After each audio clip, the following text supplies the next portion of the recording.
On This Week in Enterprise Tech, we don't need no stinking net neutrality. Microsoft rallies the troops and remote access with Ericom. Twiat on the set. Netcasts you love. From people you trust. This is Twit. Bandwidth for This Week in Enterprise Tech is provided by Cashfly at CACHEFLY.com. This is Twiat, This Week in Enterprise Tech, episode 99, recorded July 14th, 2014. Remote access with Ericom. This Week in Enterprise Tech is brought to you by ITProTV. Are you looking to upgrade your IT skills or prepare for certification? ITProTV offers engaging and informative tutorials streamed to your Roku, computer, or mobile device.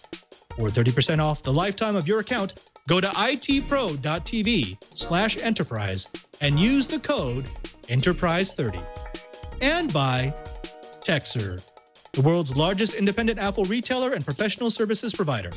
Go to techserve.com/twiat-7sins to get access to the free ebook on the 7 Deadly Sins of iPad Deployment.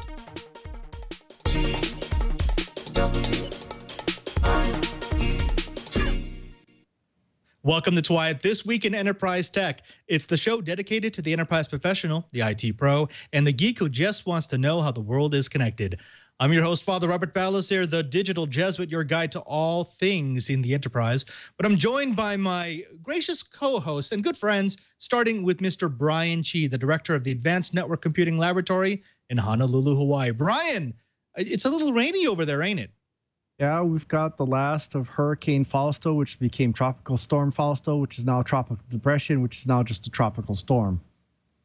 I can never keep up with those. It's something with storm. I get it. Cool. Yeah.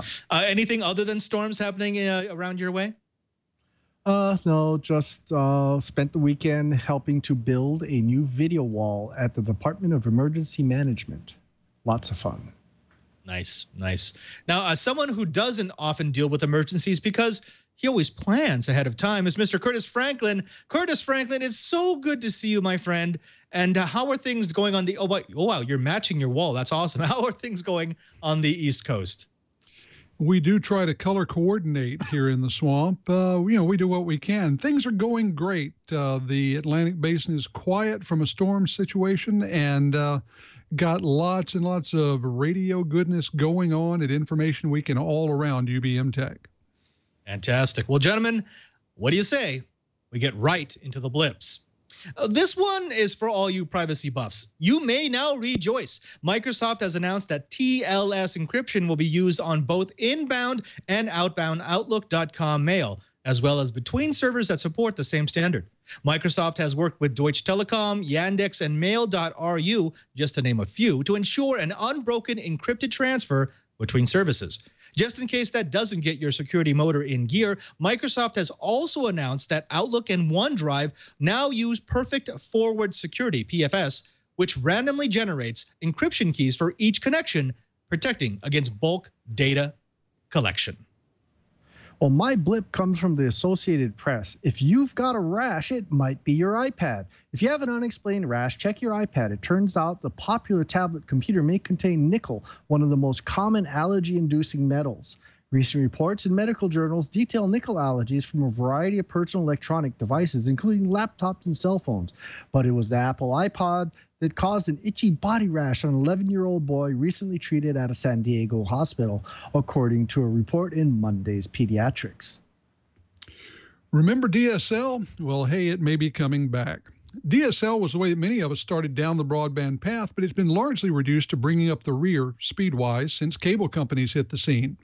Now, though, the ITU is finalizing G.Fast, a telephone-based service that promises gigabit over copper speeds when it rolls out.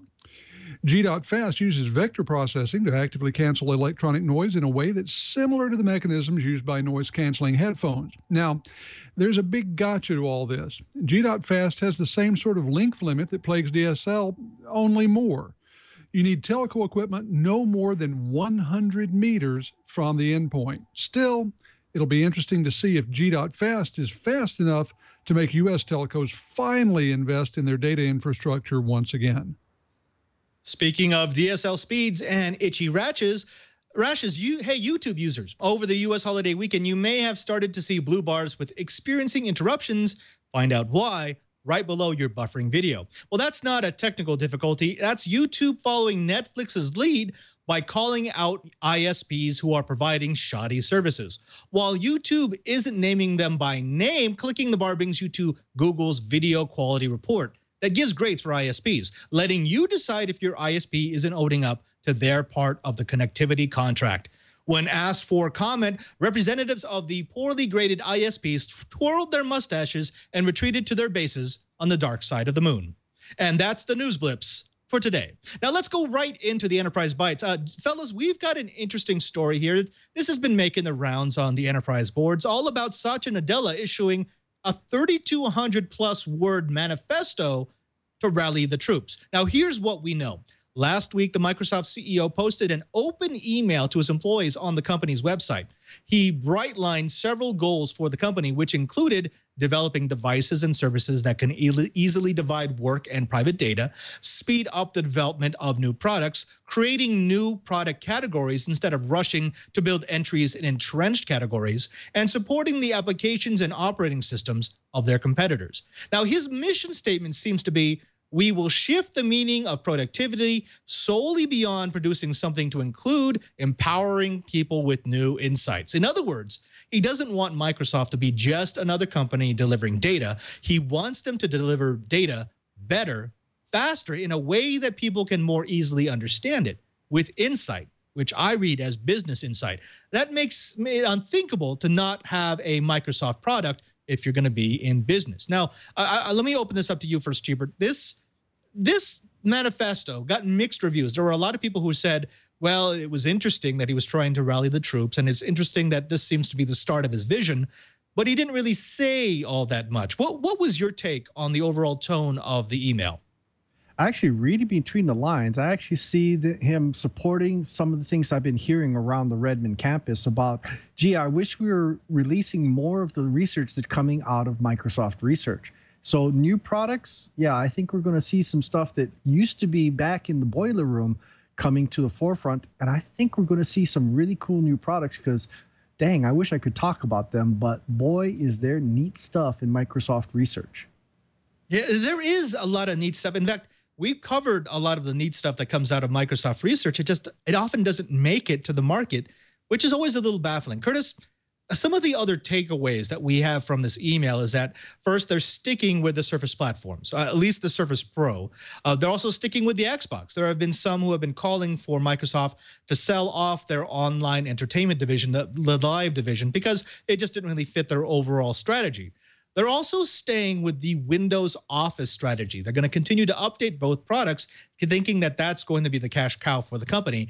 And finally, they're making a very, very strong push into the private-public hybrid cloud, which is an area which I believe we can all say that Microsoft is the leader. There really is no one else who is offering private-public cloud in a hybrid format like Redmond. Now knowing that those are the things that you can take away from the email, do you, like some of the journalists who have covered this, believe that he really didn't say anything, or do you only believe that if you don't look into the letter? Well, I think that he did say some things, and I think that what he said is being amplified by some of the other folks in Microsoft. You know, one of the words that we heard in a speech just in the last day or so was experience. And I think if you look at all the things that he was talking about, what he's really getting at is creating a Microsoft experience. You know, if you look at either Google or Apple, one of the things that the people who buy their products talk about is the quality of the experience they get in using it. And that goes anywhere from the user interface to the hardware design to the way that they work together. I think that he's looking at making the same sort of unique experience happen among Microsoft products. I would expect to see much more commonality happen in terms of user interfaces, in terms of hardware designs, and then with the company using all of that back-end power to enable those user experiences to be common across all of their platforms in the same way that Apple has used iTunes and iCloud to enable a unified experience among all of the users of their device. Owning the customer is becoming more and more a case of figuring out an experience to give the customer, a way to make the customer feel good about using your products. I think that's what he's talking about, and that's what we're going to see a lot of different threads in the Microsoft fabric coming together to create one experience to rule them all. Nice. Okay. Well, that's interesting. So one experience to rule them all, and trying to encompass all of Microsoft's customers within that one experience. I had a different take, and I want to open this up to you both. And hopefully you'll tell me that I'm crazy. But reading that email a couple of times, the thing that I kept taking away was it feels as if there's far more of a focus on the enterprise than the consumer experience. Now, that's not to say that it's not trying to encompass everyone under the Microsoft experience, but it feels as if there's a big push, especially to cloud. We know that Azure is a big, big product for Microsoft, even though for some reason it doesn't really support IPv6, but we'll talk about that later. And you know, we saw this in the takeaways, in pushing people to the private public hybrid cloud, in staying with platforms that really leverage Microsoft's backends, including Office 365.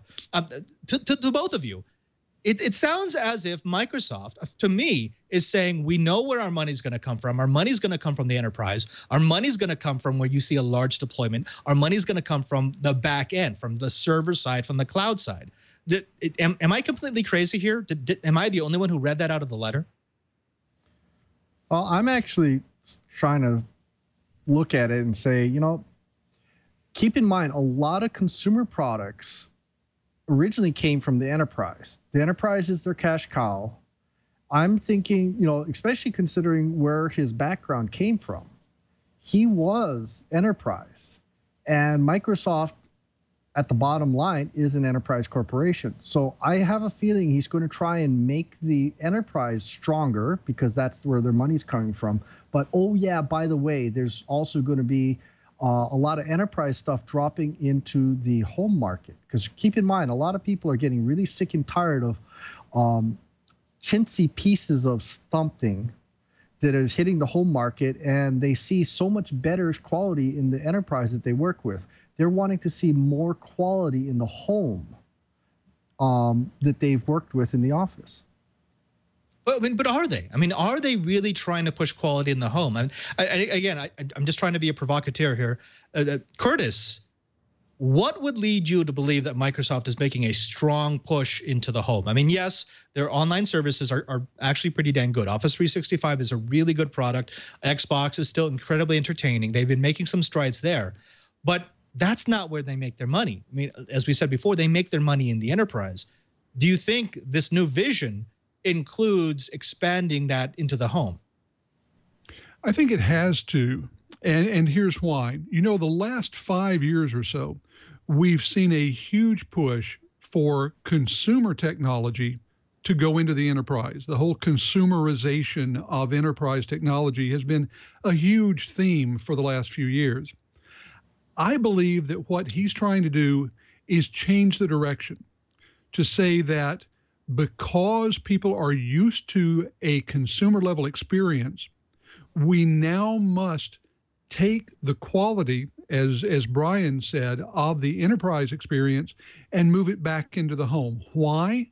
Because so many of those consumers are taking the products that they buy into the enterprise.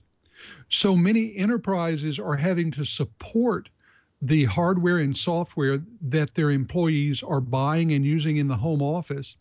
And because people really do want the power of the consumer interface and the consumer experience with the reliability, stability, and security of the enterprise.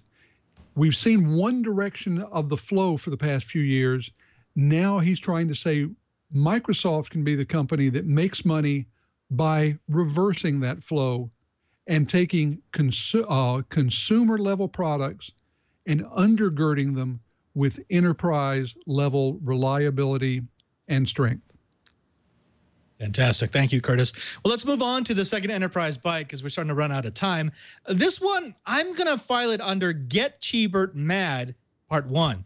The USPTO, that's the United States Patent and Trade Office, just granted patents for the data center. Now, Amazon has received U.S. patent number 8769238, which is for load balancing for shared resources, as well as patent number 8769642, which is a patent for user authentication. Microsoft has received U.S. patent 8766255, which allows for the creation of a security token that would allow a user to access various resources depending on his or her level of access. And Google received patent 8755389, which details methods, systems, and apparatus, including computer programs encoded on computer storage media for semi-centralized routing.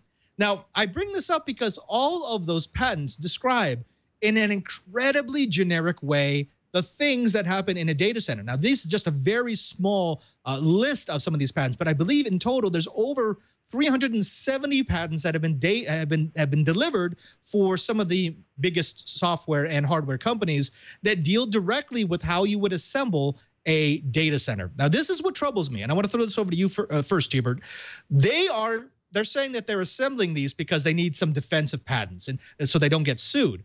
But these could easily be weaponized to mire anybody down who starts to develop a web service, a cloud service, because as we all know, every cloud service is going to operate in a data center. Is this fair game, or is this the start of the next arms race once we get past the mobile patents? Oh, this is horrible, horrible stuff. This is just like what we saw in the mobile world. We're starting to get people to put out patents that are for commonly used devices, and it's like, oh, what are we going to do next? Are we going to patent air? This is the kind of thing we're looking at, and I'm really and truly hoping the U.S. Supreme Court's rulings on this pulls the teeth out of these types of stupid patents that really shouldn't exist. Yeah. Now, many of these patents overlap with the ever so slight differentiation in process between these giants. For example, the Amazon patent on custom routing refers to a routine through which virtual components are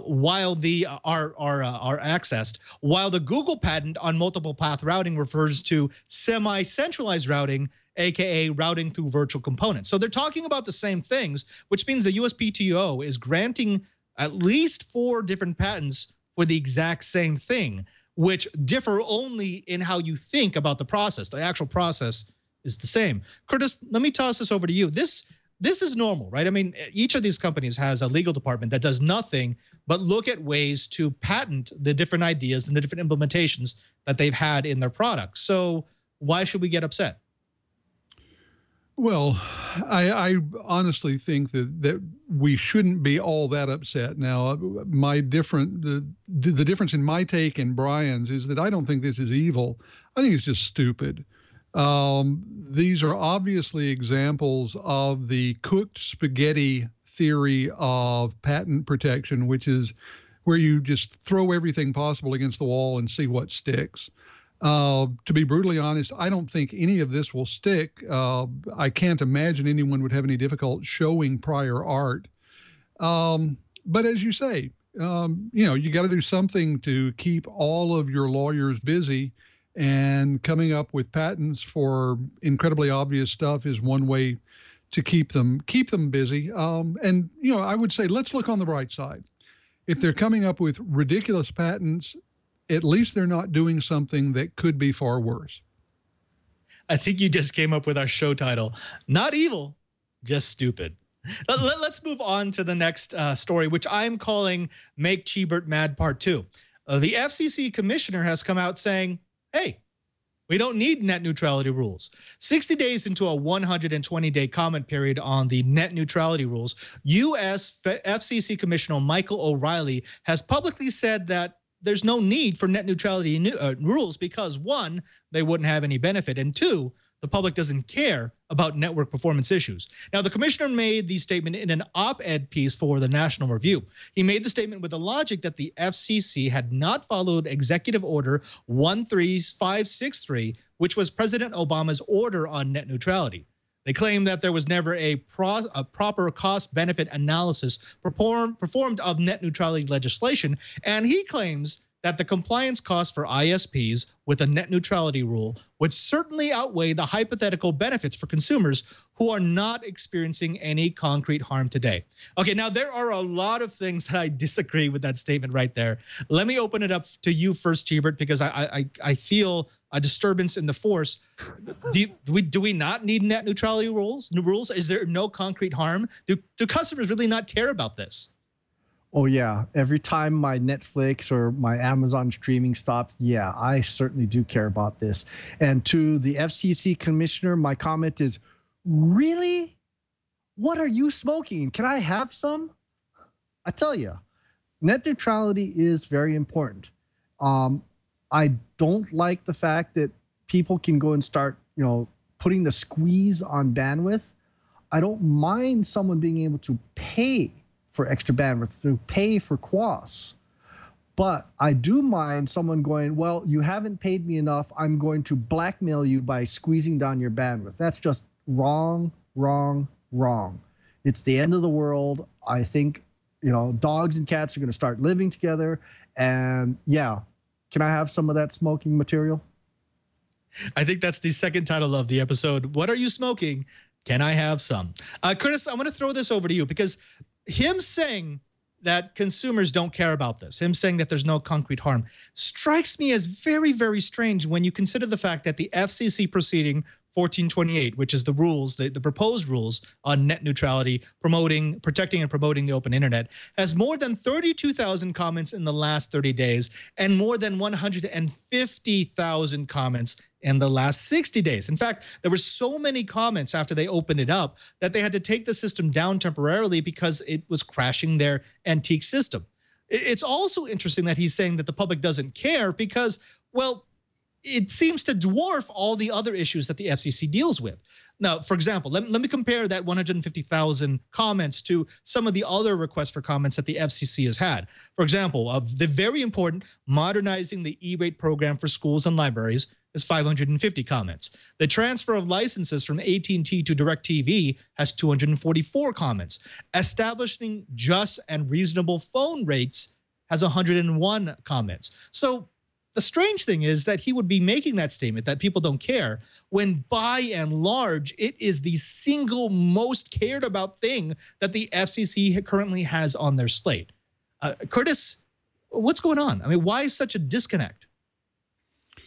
Well, I think there are a couple of things. One is that, as you point out, most of the time when the FCC has a period of comments, what they're doing is getting comments from very direct stakeholders. The comments on things like the E-rate are going to come from schools and from telcos, talking about rather technical points of how this is going to affect them.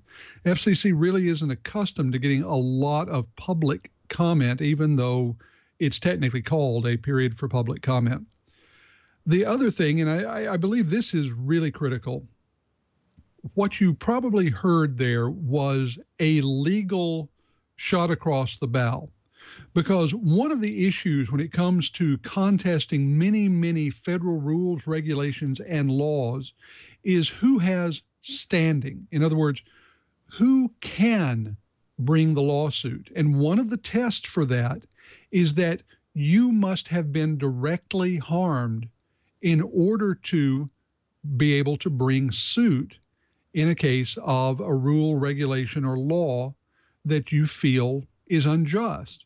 There are all kinds of laws that we've seen just in the last decade that never made it to Supreme Court scrutiny because ultimately they decided that no one had standing to bring the suit. When you hear him make a statement like this, he's saying, hey, you can talk all you want, but really, I don't think anyone out there has the legal standing to challenge us when we make the rules. Watch for that in the future. Now, this is one where I do think they are being if not evil, at least not nearly as responsive to the will of the population as they should be. But I really do think that what we're seeing right now is the early laying out of the lines of legal battle that he's expecting to fight on down the road.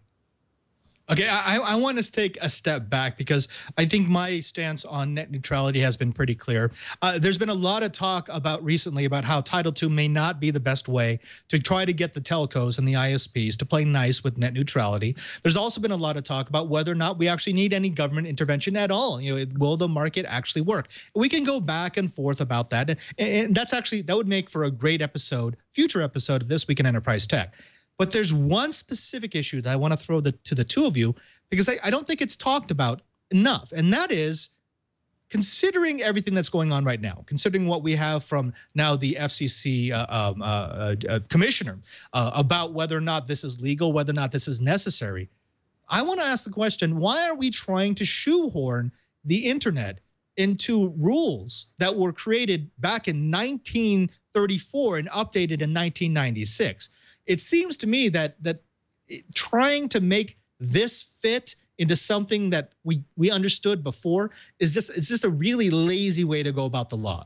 Is it time to maybe petition the FCC and say, look, we don't like your net neutrality laws, but more than that, we don't like the way that you deal with communications? What would that entail? Wow, that's a tough one to answer.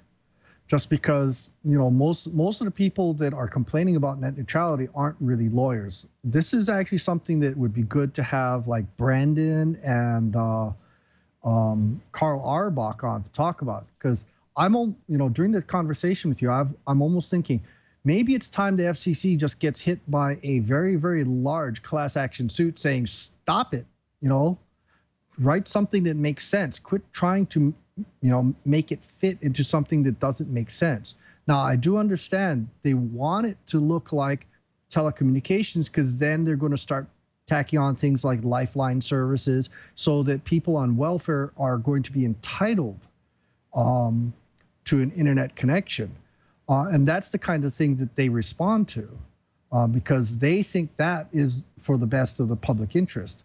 But I don't think this is something you can make fit. It doesn't fit nicely.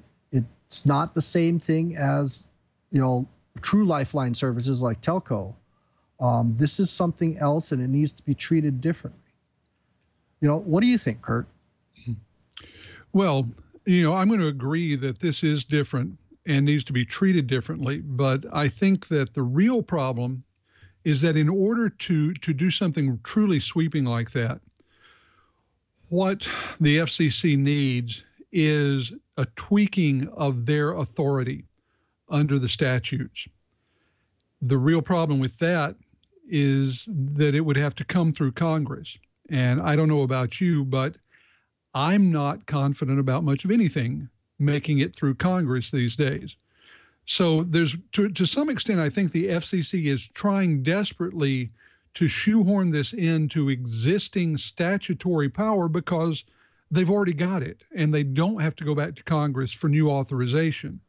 On the other hand, you're absolutely right. Anything that they do that is sweeping in any direction is going to face a challenge, whether it's from Congress or from the public through lawsuits. They're darned if they do, darned if they don't. I just wish they would go ahead and do something that is based on the best for the consumer, the best for the general population, rather than the best for a handful of large companies. Wishful thinking on my part, but there it is. There it is, indeed. Thank you, gentlemen. Well, when we come back, we're going to be welcoming to the show the CTO of Ericom, Mr. Dan Shappir, who's going to be talking to us about VDI, what it can do for you and what it could save you. But before that, let's take some time to talk about the first sponsor of the Twiat Riot. It's ITProTV. Now, one of the questions that we get asked most often here on Twiat is, well, how do I get started in the world of IT? Most of us are not the biggest fans of getting certs with no practical experience. I mean, certs are fine. It's a piece of paper. It's something that you can do to learn. But unless you have something other than reading a dry textbook and memorizing a bunch of standards and commands, well, what good is it? But what is the average geek to do if he or she wants into the wonderful world of IT without doing an apprenticeship or buying thousands of dollars worth of gear? Well, now we have the answer. It's ITProTV. Now, ITProTV is a video network dedicated exclusively to the world of information technology. Whether you're looking to jumpstart a career in IT or you're already working in the field, ITProTV supplements traditional learning methods in a fun and engaging way that maximizes your learning and prepares you for certification exams. ITProTV offers hundreds of hours of content, with 30 hours being added each week. They have extensive and growing episode libraries with video courses on Apple, Microsoft, Cisco, and more, with course topics that cover practical subjects like network security, Linux, Windows, and OS X support for desktop and servers, and dozens of other real-world situations. But this ain't a sterile textbook or certification manual. ITProTV hosts tell engaging stories and share experiences, which makes it easier to remember the content and technologies. That's Education 101, folks. They give you the knowledge and an easy way to recall that knowledge. Speaking of certs, ITProTV offers courses that are designed to help you pass A+, CCNA, Security+, MCSA, CISSP, Linux+, and Apple certifications. The entire episode library is organized by exam objectives, making it easy for you to target your trouble areas, better preparing you to pass your certification exam. ITProTV also has intuitive interfaces and a learning management system that allows you to track your progress in each lesson. Now, if you've watched one of the live lessons, you can have direct interaction with the host via live chat and a web-based Q&A specific to the study topic at hand. However, my favorite part is their virtual machine sandbox. It's a lab environment for hands-on practice and learning that lets you play with millions of dollars worth of gear from the comfort of your own HTML5 compatible browser. Because of this lesson targeting, even if you're already studying with a book or enrolled in a certification program, ITProTV is the perfect way to supplement your learning at your own pace. Now, if this approach looks and sounds familiar to you, there's a reason. The guys behind ITProTV are huge fans of TWiT. They have over 10 years of experience in IT learning and were inspired by Leo. They even use the same cameras, microphones, lighting, and TriCaster that we do. Shows are streamed live and available on demand worldwide to your Roku, computer, or mobile device. You pay one low monthly price, comparable to a cert manual, which gives you all-access membership with daily updates. ITProTV also has no hassle, no muss, no fuss, easy cancellation for those who find that it's not for them. Now, they also offer Measure Up practice exams free with your subscription, a $79 value, and their annual subscribers can also download episodes and audio-only MP3s for offline consumption. If you're part of a corporation, corporate accounts are now available for departments and companies. Check out the corporate group pricing link at the bottom of the pricing page. ITProTV has had an amazing response from corporate IT departments wanting to get subscription for their team members. So here's what we want you to do. We want you to check out ITProTV/enterprise and upgrade your brain with the most popular certifications recognized by employers. There's also a free preview on the site if you want to check out some of their videos or their live stream. Subscriptions are normally $57 per month or $570 for the entire year, but we have a special offer. Because they're huge fans of TWiT, if you sign up now and use the code ENTERPRISE30, you'll receive 30% off your subscription for the lifetime of your account. That's less than $40 per month or $3.99 for the entire year. That's itpro.tv/enterprise and use the code ENTERPRISE30 to receive 30% off. And we thank ITProTV for their support of This Week in Enterprise Tech. We welcome to the show the CTO of Ericom, Mr. Dan Shappir. Dan, thank you very much for being on This Week in Enterprise Tech. Thank you very much for having me on, Robert. Now, Dan, for the folks at home, could you tell them a little bit about what Ericom is and how you found yourself as their CTO? Okay, I've been with Ericom for quite a while now. I've been with Ericom for close to 13 years. And I've been CTO for the past 5 years. Ericom is a leading provider managed and secure remote access solutions. So we do stuff like terminal services, which is now generally called SDSH. We do VDI.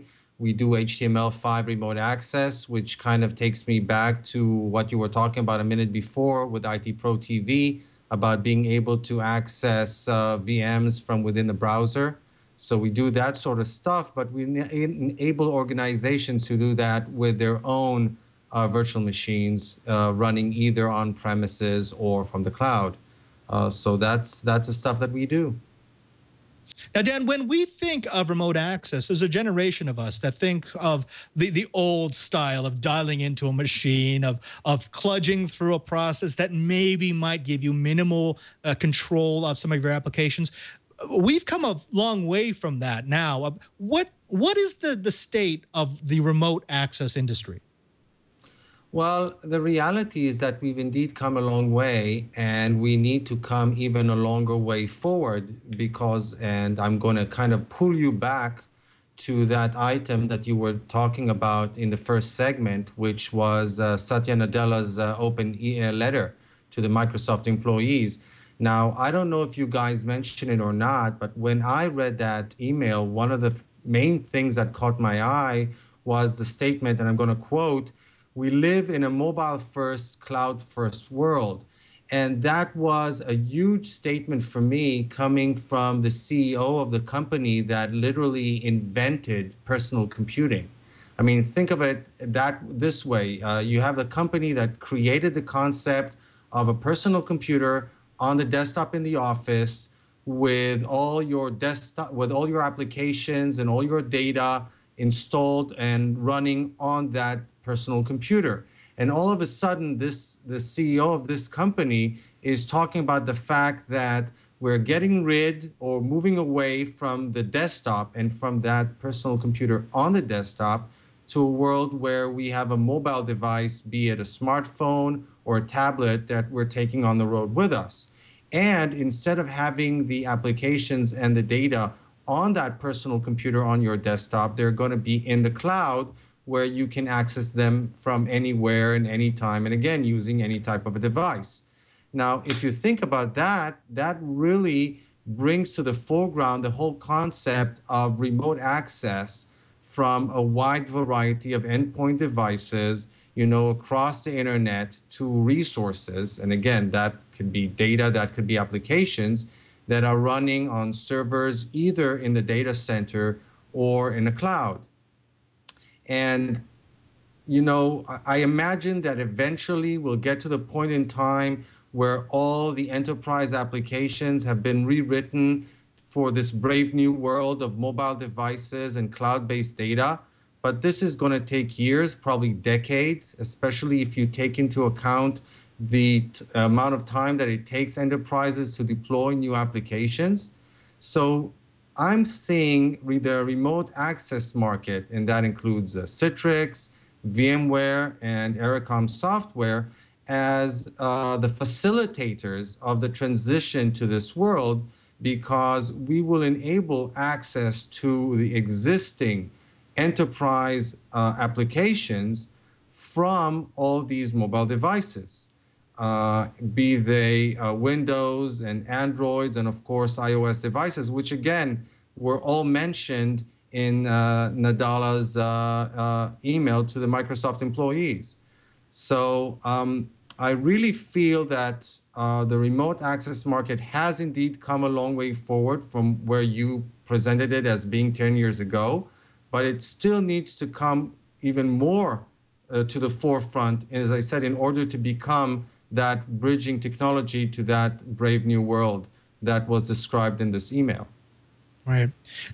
Dan, when I think of where the industry has shifted since we first started looking seriously at remote access, I see how it's changed from a convenience. It's just something that you did so that you could get access to your workstation when you weren't in the office, to something that's absolutely necessary in an era of BYOD. When we have devices that don't natively speak the applications that, say, are used in the enterprise, you now need a very strong back end that can that can offer you that same sort of connectivity, but say on your tablet or on your phone.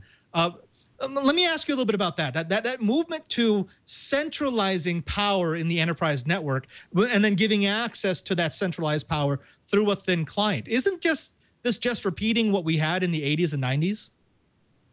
Well, you know, what goes around comes around, and you know, we've already have started going down this path with the cloud, with web applications. You know, we're not really talking about websites anymore these days. We talk about web applications, and all of these things are leading the way towards this kind of swinging back to the world of centralized computing. And again, you know, it's not just data, it's not just the resources in the on-premises data center, it's resources in the cloud, the public cloud, the hybrid cloud.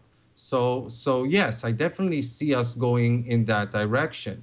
Now, if you've got those client-server applications that were designed to be running on premises with the server really close to the client, and all of a sudden you want to be able to access those applications that, say, as you mentioned, from a BYOD device that is not really owned by the enterprise, and you want to access it from home or on the road, then you definitely need a powerful remote access solution. But on the other hand, one that eliminates the need from IT to really manage the endpoints, because one of the main things about BYOD is that as the enterprise tech, you do not want to manage all these devices.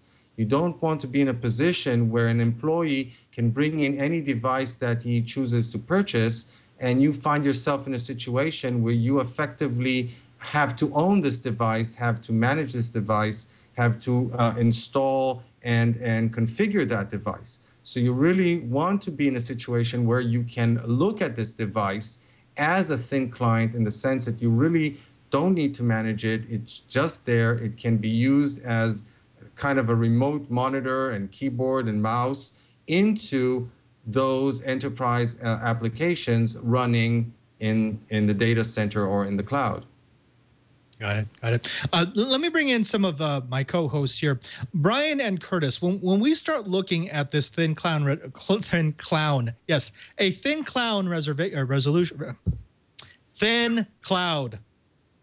revolution, one of the things that immediately comes to mind is the Chromebook revolution. We've had an entire class of devices that pretty much only can achieve their full potential when they are connected. And it's become a really good model for how do you make good cloud devices? How do you make good remote access devices?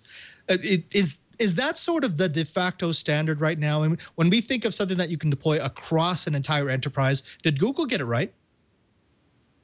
You know, maybe. The Chromebook is a mighty fine device that really hasn't found its legs yet. But I prefer to put the Chromebook into something more along the lines of thin, zero clients and so forth. It's the management of all these pieces that is driving people crazy. And that's why when I started looking for a solution for the University of Hawaii, the ability to go and slave existing desktops makes a lot of sense, and not having to manage it makes a lot of sense. The Chromebook's a nice box. It works well. I've been playing with a couple of HP versions, HP thin clients. The big difference between a Chromebook and a lot of the commercial thin clients and zero clients that are out there is management. Being able to go and handle things like kiosks, being able to handle different things. One of the things that's always been a challenge, though, is things like audio and video. And having the codecs and so forth at the machine that you're slaving, which is what Ericom does very nicely, makes a pretty big difference. And especially in things like healthcare, where you have need for video conferencing between doctors and so forth. The Chromebook gives you a lot of nice things, but you need something behind it. And, you know, a remote access system makes a pretty big difference. Curtis, what about it? On your end, looking from the executive level, what do you think they see as proper remote access? Well, I think the proper remote access falls into a couple of things. It has to allow for just enough access to critical enterprise data and applications. And as Brian said, it has to be easily managed. You know, when you look at the total cost of an enterprise system, ongoing management and administration is just an enormous piece of it.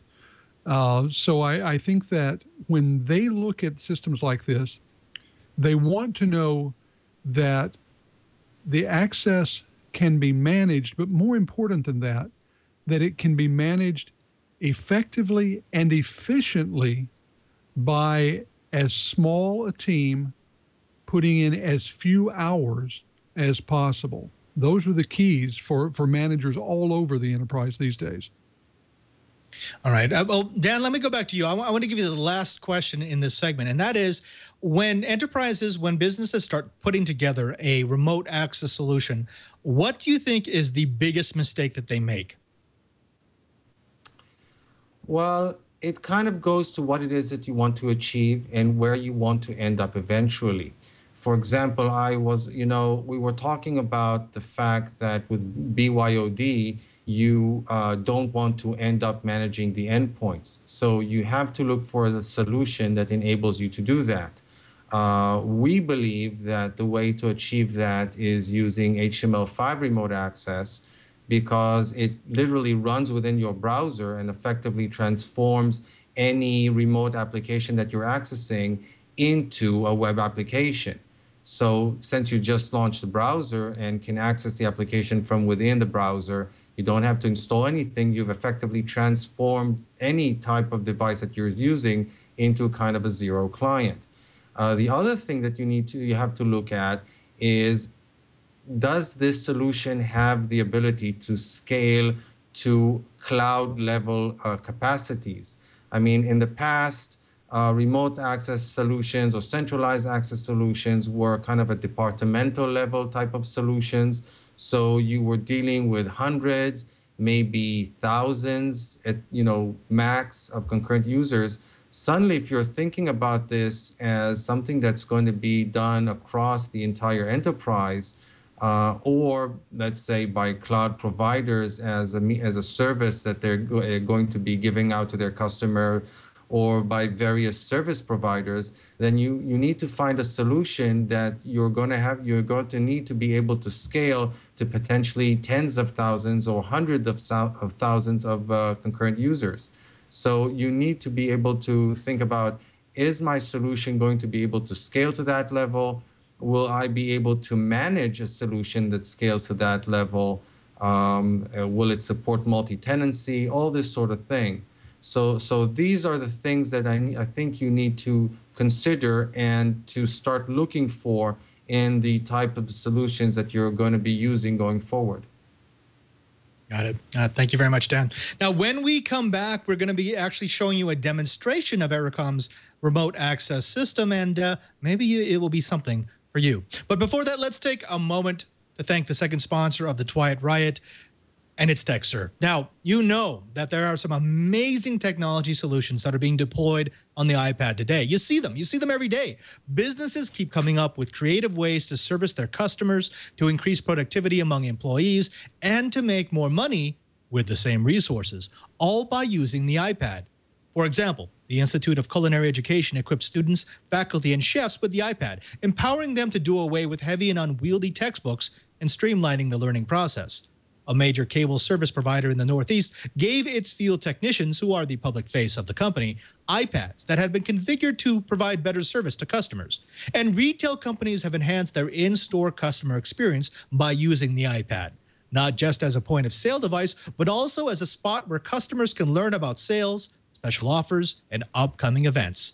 These clients and more have turned to Techserve, the country's largest Apple reseller that sells, supports, and manages the largest iPad deployments in the world to manage their iPad projects. If you're considering adding iPads to your business, why not ensure the project's success with an experienced partner? Techserve assists businesses of all sizes to deploy Apple solutions, as well as solutions from Avid, Adobe, and more throughout the United States. No matter if you've started deploying iPads or are just getting started, Techserve can help. And right now, Techserve is offering a complimentary download just for my listeners who are deploying iPads or maybe who are interested in learning more about doing so. Go to techserve.com/twyet-7sins to get access to the 7 deadly sins of iPad deployment and see the common pitfalls that throw companies for a loop during iPad projects. This complimentary download is available right now just for Twyet listeners at tekserve.com/twyet-7sins. And we thank Techserve for their support of This Week in Enterprise Tech. Now, we want to welcome back to the show Dan Shappir, who's going to show us a little demonstration of what he can do for those who are looking to deploy a remote access solution. Dan, what is this demo all about? Okay, so as I was talking about before, I was talking about 2 key points to facilitate, let's call it modern or future remote access type solutions, these being cloud level scalability and HTML5 remote access. What I'm going to focus on in this demo, simply because it's easier to demo, is that HTML5 remote access component of that solution. What's really cool is that what I'm showing now is a demo that anybody can access from their office, from their home. It's live on the Amazon cloud. As you can see, the URL in the address bar is an.ericom.com. So if you go there, you'll get exactly the same page that you can see in the show right now. And I can click here. By the way, as you can probably tell, I'm running within the Chrome browser. Just opened a new tab, and it's establishing a connection to a remote Windows desktop in this case. It's the desktop that I'm connecting to, by the way, is hosted in Amazon in the West Coast, I believe. I'm connecting from rather far away. So what you're actually seeing is cross-continent connection. While this Windows desktop is logging on, I'm going to launch another session, this one actually just containing a single published application, in this case, Microsoft Office Word. So that opens yet another tab. I'll switch back to the first tab. As we can see, we've already logged into the desktop. Now, what's really cool about this is it's running wholly within the browser, and it runs in the browser without requiring download and installation of anything. So basically, you have a URL that you click it, or a link. It could be a link sent to you via email, a link placed in a portal, or I don't know, a link that somebody tweets or puts in their Facebook page. You just click that link and you can connect to a remote desktop. So think about a scenario like, I don't know, a disaster recovery type scenario where the organization wants to enable employees to connect remotely to their desktops, or to virtual desktops that substitute their desktops until the disaster ends. They can just publish a link on their homepage, and employees can literally go anywhere, open up a browser, because you have a browser in everything these days, click that link, and they're immediately connected to their desktop again without having to configure, download, install anything onto whatever device they happen to be using. Switching to that, here I can interact with this desktop, of course, opening the Start menu or launching Excel within this desktop. As you can see, performance, I hope you can see this in the show, performance is actually very, very good. You can literally play videos in the remote session and get them as videos within that remoted session in the browser. So here is Excel, this time running within that desktop. Here at the bottom, we see on top of my local start button, we can see the remote start menu and the remote taskbar. And I can also just put that session into full screen mode within the browser. Let's hope that it works by clicking here. Let's see. No. The demo gods are not, probably Skype doesn't like me doing that, so we'll skip that. Yeah, Skype's notorious for that. Now, yeah, Dan, a quick question here. So when we're playing with this, it is very, very responsive. I'm noticing that. Are you using a UDP in the back end just to speed that up? No, this is actually, unfortunately, it's not using UDP because currently browsers do not support UDP intrinsically. So as I said, we don't want to download or install anything. So we have to use the capabilities that the browser provides. And in this case, we're actually basing our remoting protocol on the WebSocket communication protocol. But what we do is that we dramatically compress the data before we send it down to the client. So if you compare this to, let's say a standard RDP session, you'll probably see something like in the orders of magnitude of an 80 to 90% bandwidth reduction compared to regular RDP session. By the way, here I'm switching over to the other tab. Here I have Word, but this time without the start menu, because in this case, I just published that particular application without any other, without anything else. So there is no desktop here. It's just that publish application. And if you think about it, what's really cool about this is that I've effectively webified Word. In this case, I can click here. I can start typing. Actually, I see that they put a word viewer instead of the actual word, so I can't type. I can't start typing here. But if it was a real word, I could start typing. So if you think about Office 365, here I put the actual, let's call quote unquote real Office inside the browser and effectively have webified it. So we were talking about Chromebooks before. Chromebooks support HTML5, obviously, because they're using the Chrome browser. So you can put Windows applications, Office applications, or essentially any other window application on top of a Chromebook via this mechanism of remote access. And the same thing would, of course, work on an iPad, an Android tablet, a Mac, whatever. Right. Okay, so I mean, one of the obvious advantages of going with this approach is because it's browser-based, it essentially means any device can use it. Any device that supports HTML5 is going to be able to use this remote system. I think one of the questions I would have would be, we're a bit more conscious about security now. What guarantees do you have that a session is going to remain private? I mean, if someone's going to be accessing their desktop remotely or even a server remotely, you're going to have some sort of encryption, some sort of guaranteed level of privacy. Well, of course. I mean, look at it from this perspective. Organizations are using online services and cloud-based services these days all the time. I mean, you use Salesforce.com. And the reason that, for example, the reason that you're able to do that is because if you properly use the web, it is indeed secure. I mean, for example, you have HTTPS and you can use certificates. So data is encrypted over the wire. In the case of Access Now, it's the exact same thing. We're using the built-in security capabilities that browsers have. So that means that, for example, communication over the wire will be encrypted because you're using encrypted WebSockets, which work exactly like HTTPS. We don't, and in fact, because you're running wholly within the browser, stuff doesn't actually get saved onto the local device because you literally cannot save out of the browser into the local device. The browser runs the pages within their own sandbox, so they can't access the device, and stuff on the device is limited in its ability to access the content within the web page. And you've got things like cross-origin based security, so other websites are also unable to peek into what's going on within that session.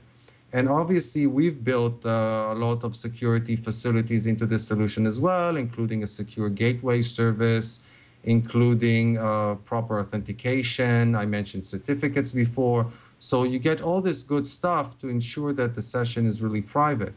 I do want to mention one more benefit of using HTML5 in this way, and that's the fact that HTML was meant to be customized. If you're thinking about technologies like CSS and stuff like that, it really makes it easy for people to customize the way that their web pages look like.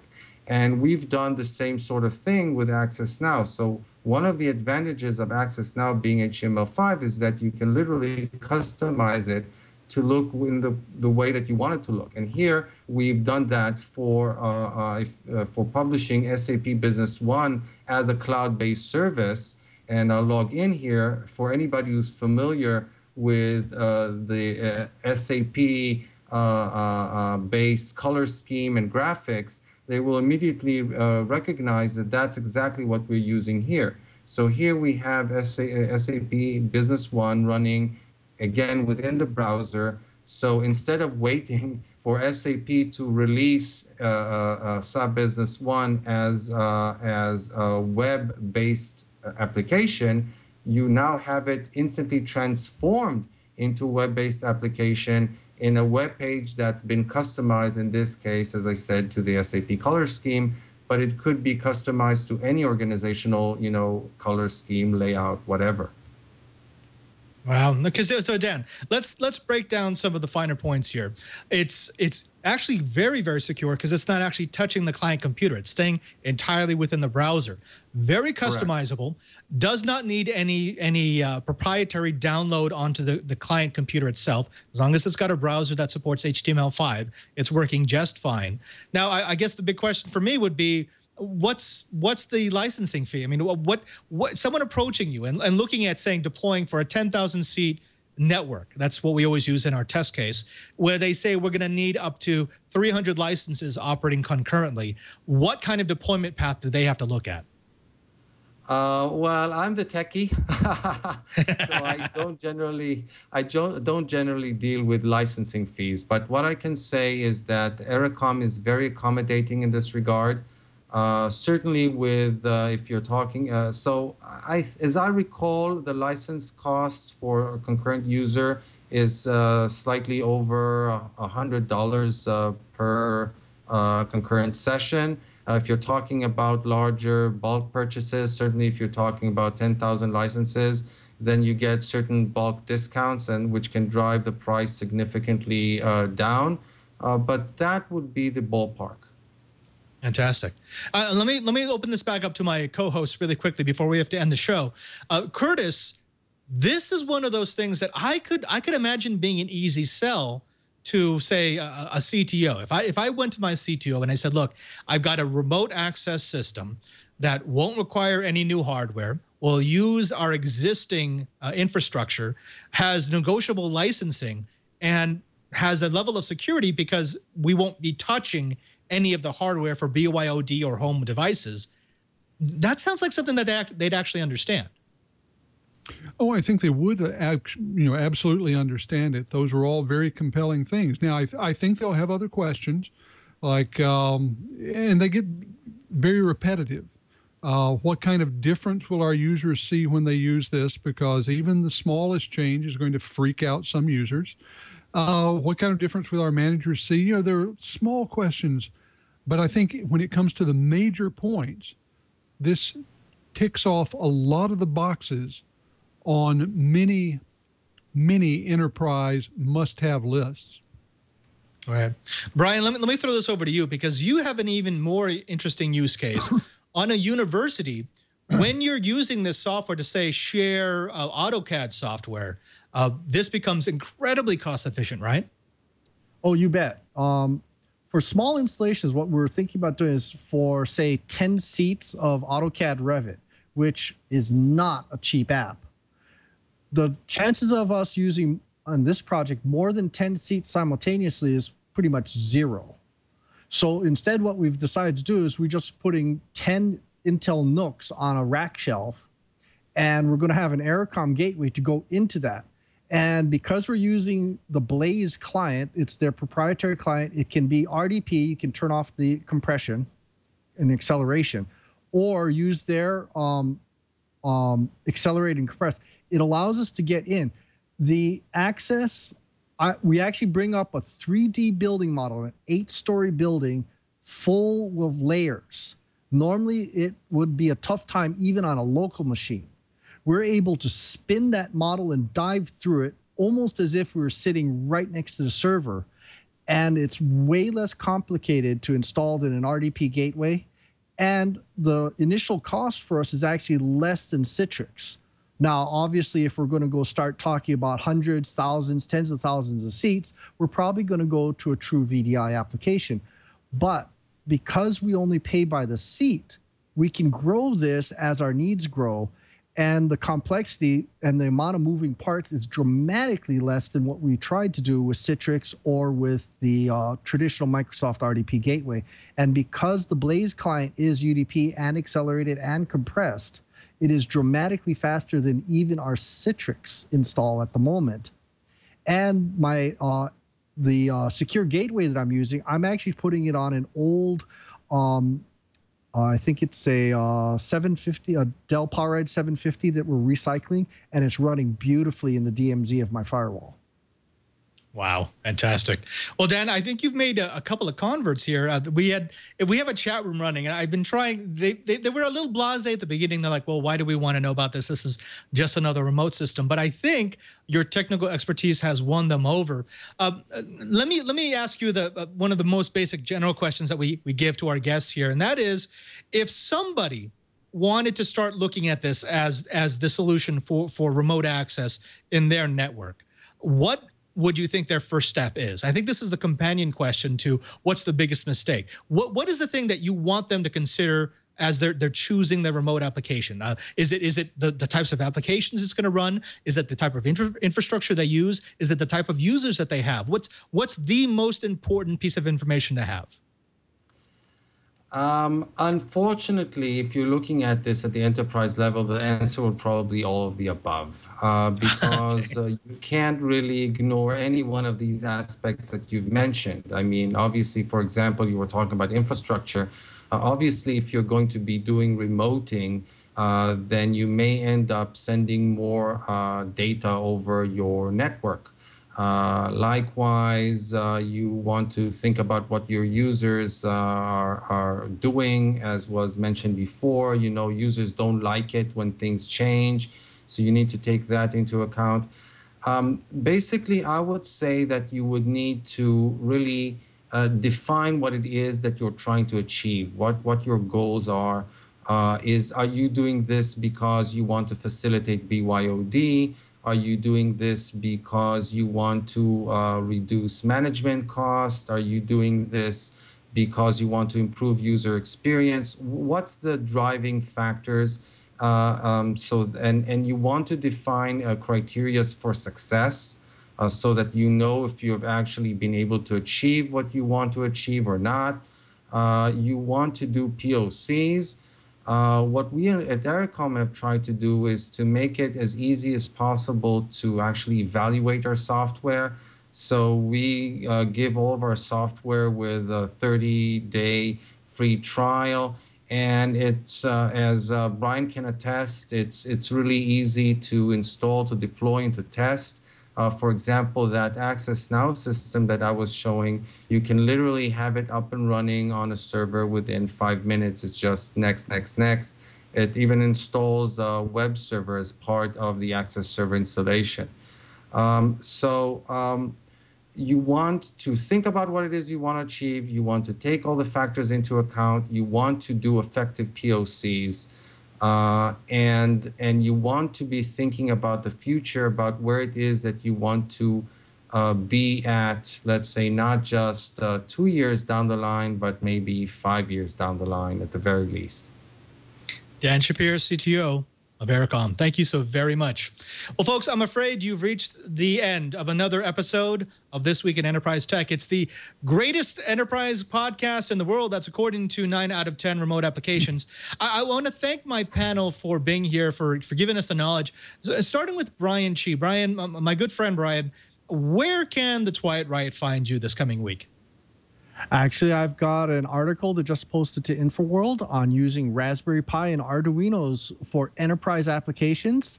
And, oh, by the way, there will be someday soon, I hope, a Ericom article also posting in InfoWorld. Fantastic. And Curtis Franklin, things are heating up over at the radio site. What's going on with you, and where can the Twilight Riot find you and your fine work? We've got a couple of things going on. One, I've got a story at informationweek.com on summertime tech. I'd love it if folks would come over and Let me know what kind of summertime tech I missed. I put some of my favorites in there. I've got another piece I'm working on how data is being used to build a better cow. With all of that going on, also have a radio show tomorrow that I'm going to be taking part in. Would love to have folks show up. We're asking the big question, is it possible to have wearables in the enterprise without turning into a raving glass hole? 2:00 p.m. Eastern Time, informationweek.com. I'd like to get some of this Quiet Riot in there with their wealth of opinions. Wow, you're building a better cow and you didn't tell me. You've been holding out. I'll find that all over at... I was going to say, I'll see if I can bring one with me out to Black Cat. We'll paint the town moo or something like that. We'll swap notes.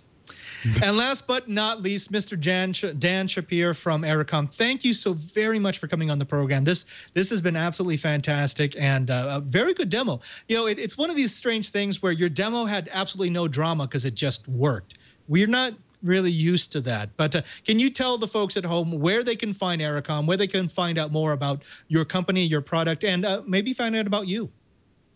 Okay, so first of all, you can find us on the web, of course, at ericom.com. That's ericom.com.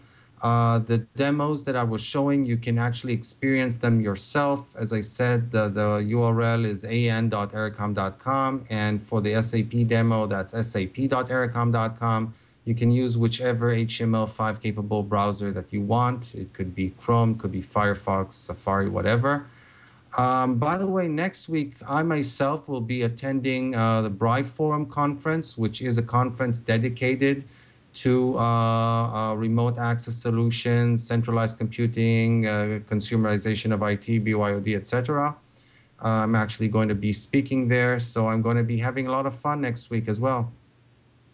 Thank you. Thank you so very much for being on the show and for spending time with the Quiet Riot. Well, folks, you know, we spend a lot of time talking to experts and those people in the know, but we don't spend enough time thanking you. That's right, you, the loyal listener at home, the person who downloads our podcast to listen to in the car, watches us live, or downloads the high-res version for the big screen later on in the evening. We want to do a little something for you. We want to make it easier for you to get each and every single episode of This Week in Enterprise Tech on your device of choice. Just drop by our show page at twit.tv/twiet. There you're going to find a little drop-down menu that'll show you all the different ways that you can get Twiet onto your iPad, your iPhone, your Android phone and tablet, your Zombie Zune, your laptop, your desktop, whatever it may be, no matter what device you may be using, we've got a version for you. Also, did you know that, well, we do this show live? That's right. If you watch us at live.twit.tv every Mondays at 2:30, you can see the pre-show, the post-show, and all the bloopers that get cut out of the finished version. Also, as long as you're going to watch us live, why not jump into our chat room at irc.twit.tv. There you'll be able to talk to us during the show. And in fact, I typically call out questions and comments from the chat room because, well, it's filled with some of the brightest people, some of the funniest trolls, and some of the greatest members of the Twit Army. Also, you can follow me on Twitter. If you want to find out what I'm doing each and every single week, or if you want to find out what I do in between episodes of This Week in Enterprise Tech, you can find me at twitter.com/PadreSJ. I want to thank everyone in the Brick House who makes this show possible, to Carson, my super producer, for Lisa and Leo, who let me take over the stream for a while, and to my TD, who is usually Jason Howell, but today is Brian Burnett. I'm not sure if he has a camera on himself, but oh, yeah, you. Hi there. No, Brian, I understand that you have a show that you do on Thursdays with an incredible co-host about making stuff. What is that thing called? Oh, I wouldn't go that far as saying, but yeah, it's know-how. I think I do it with you. I do it with you, Padre. That might be possible. I do a lot of shows. I'm sorry. I mean, I don't want to like crush you or anything, but I can't remember every show I do. Sorry, I was partially distracted because I was gonna bring up your Twitter, and that was the first thing that popped up. So I guess I'll have to follow you. Yes, that's the angry internets. Yeah. But yeah. Speaking of know-how, something came in today. pretty cool. The RC lunchbox. We got our second one, so we can break one now. So for people interested in do-it-yourself stuff, and if you like RC cars, we're going to be doing the lunchbox. Yeah, Brian is my producer for Know-How, and he kind of came over to me and said, hey, you know the lunchbox? We're going to break that thing, aren't we? We should probably get another one. There you go. Love producers. Anyways, folks, thank you again for joining us for this episode of This Week in Enterprise Tech. Until next time, I'm Father Robert Ballecer. And remember, if you want to know what's going on in the enterprise, just keep quiet.